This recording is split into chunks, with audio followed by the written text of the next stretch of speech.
So ayan mga ka-explore, no? Paakyat kami ng bundok para magtabas ng damo. O, linisan namin yung mga niyog na itinanim doon. So paakyat kami, may dala kami akong bag, mga pagkain at damit namin, mga kailangan namin doon. Yun, makyat na yung asawa ko at yung anak ko si Calvin. Napakahirap dito.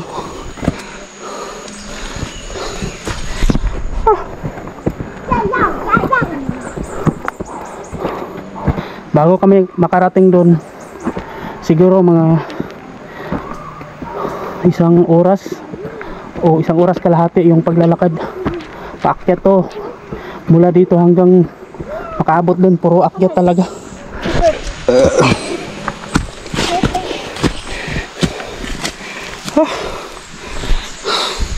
So nandito pa kami sa paanan ng bundok, no? Wala pa kaming 1/4, hindi pa kami nakaabot ng kalahati. So paakyat pa rin to.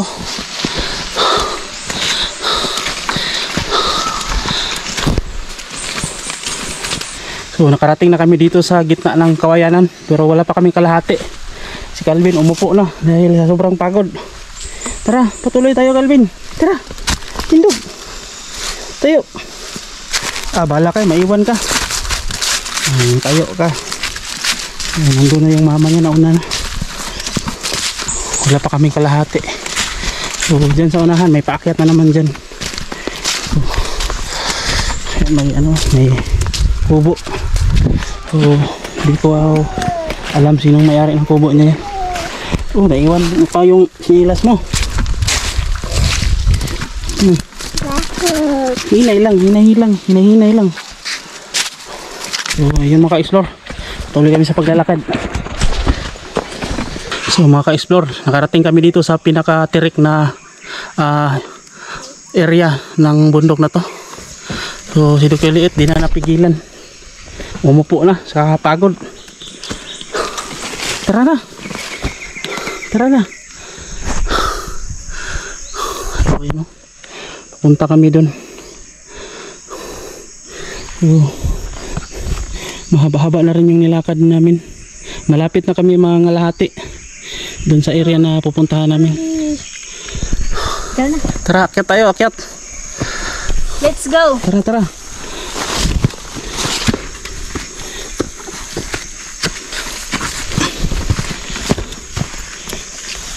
Sungay na lang papa be. Sungay.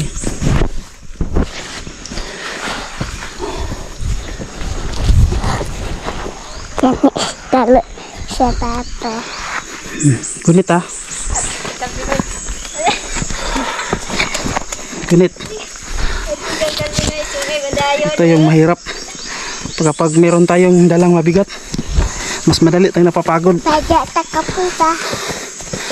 Pero kawawa naman si Calvin kung hindi ko siya bubuhatin. Mas mahirapan siyang umakyat dito.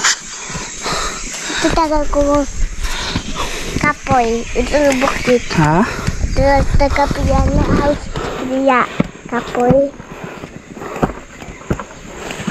So ayan mga ka-explore, mas tirik dyan. Mas. Yan naman nilalakaran namin. Yan, ayan yung napakatirik dyan. Para tayong aakyat ng hagdan nito. Lagi, hinay lang.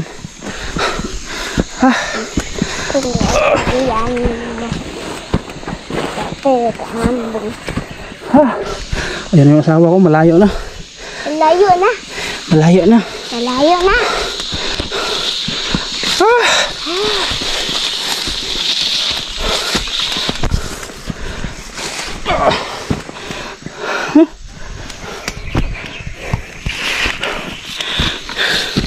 Mahirap talaga dito sa bundok.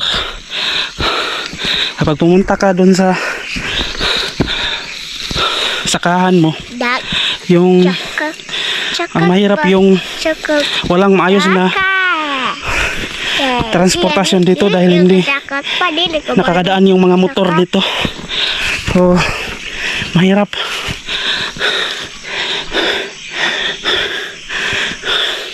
Pagpunta mo pa lang nakakapagod na, nauubos na yung lakas mo. Tapos pagkarating mo doon magtatrabaho ka, talagang nakakapagod. Ha? Ayan o. Para talagang hagdan mga ka-explore. Yan o. Yan. Paangat talaga yung paa.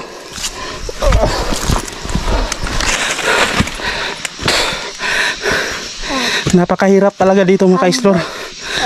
Mabong iya. Ako mamambong. Lalo na kapag nag-harvest ka na ng pananim mo. Tulad ng mais, saging, lubi, Mambong ko. uniyog.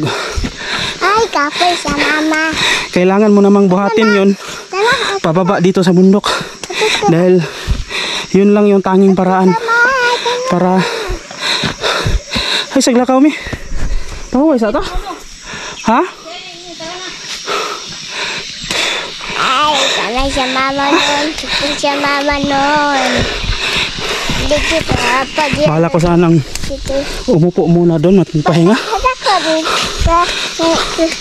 Aso na una na yung isa. Dito. Baba sa kapoy, pahuwalay sa ito. Pahinga muna. Huwag nating pilitin. Yan. Pinaglakad ko na si Calvin. Sobrang nakakapagod. Andyan. Pero malapit na naman kami dito sa tuktok. Andyan. Ha? Yan o.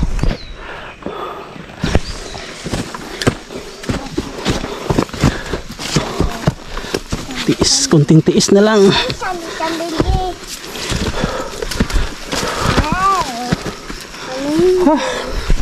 Sa wakas makapagpahinga kami Mami. ng konti dito.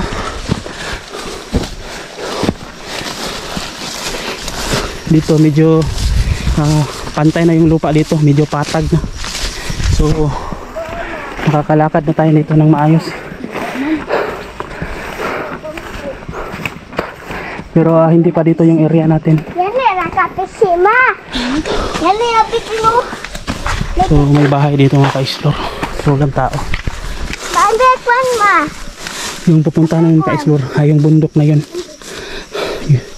Doon, akyat kami doon. Doon kami papunta. So itong nilalakaran namin di magtatagal. Pag abot namin doon, bago kami makapunta doon, paakyat na naman. Kaya hindi talaga biro dito. So yun mga ka-explore, abangan nyo po yung pakakyat namin doon.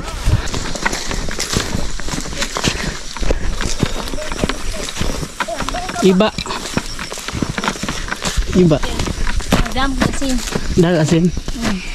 Merong iba. Ay dala baba na oh. Dala. So yan mga ka-explore. Kaunti lang yung bunga niya. At yung kukunin natin, yun lang malalaki. Yung maliliit, wag natin kunin. Para sunod balik natin dito, lumaki pa siya.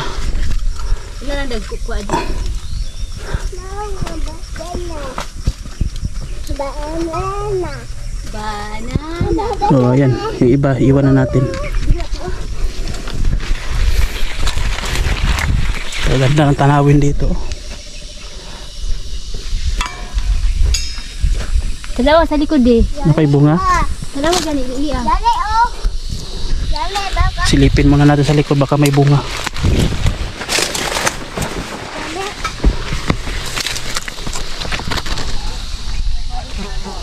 Wala siguro. Wala siguro. Wala siguro. Wala siguro. Ano ang ganito? Bukan oh. Dala na mo sa bag ni Calvin. Ma. Yatay.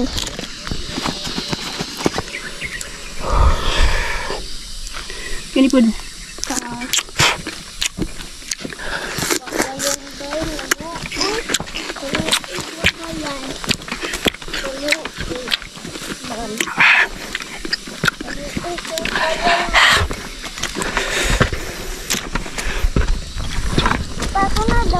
May mga kamote dito.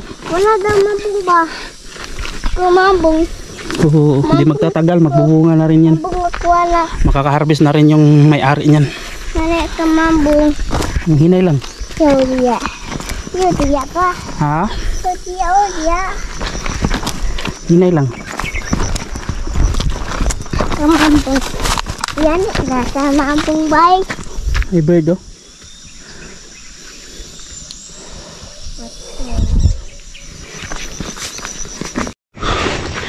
Oh, habang paakyat tayo, doon yung area mga ka-explore banda. Habang paakyat tayo, magdala tayong niyog. Itanim natin doon. So habang papunta tayo doon, magbitbit na tayo na pwede nating itanim doon para hindi tayo pabalik-balik. Usulit yung pagpunta natin, may maitatanim talaga tayo. O yan, paakyat, mahirap.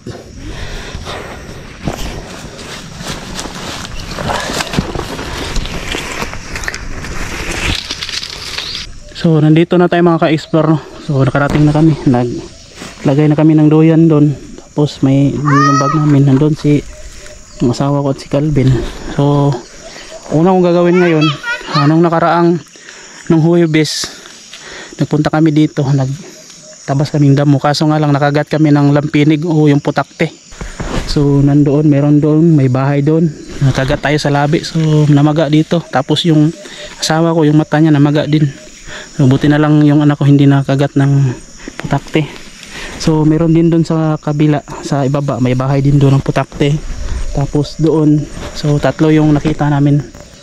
So yung unahin natin, yung isa doon, so susunugin natin. May dala kami, may ginawa kaming sulo o yung lokay o dahon ng niyog.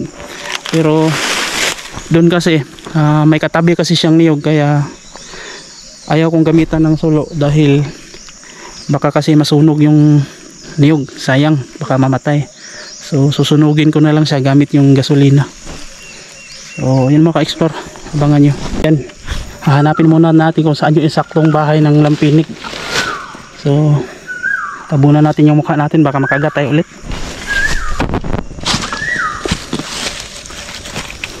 So dito yung banda mga ka-explore. Yan.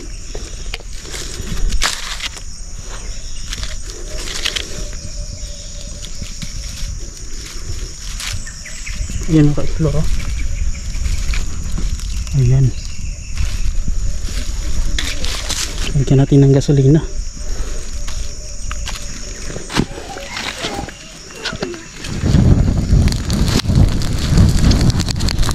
Ayan.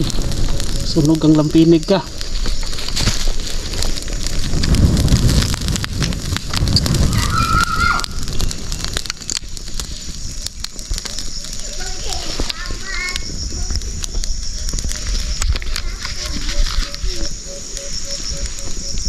So yun mga ka-explore, kailangan natin putulin yung mga puno dito sa gilid.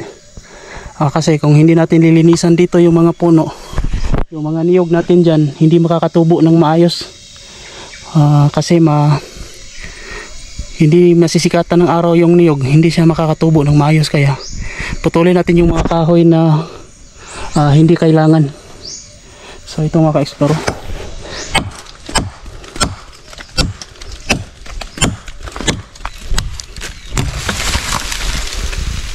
So putulin pa natin itong isa.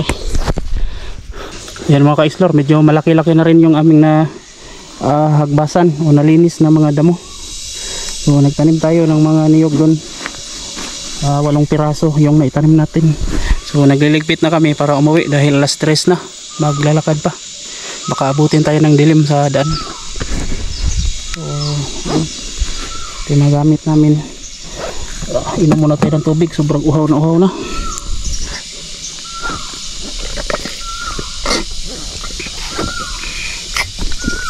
Wala na. Akyat na lang kami ng niyog doon, inom kami ng tubig. So yun mga ka-explore, maraming salamat po sa lahat po ng nanonood.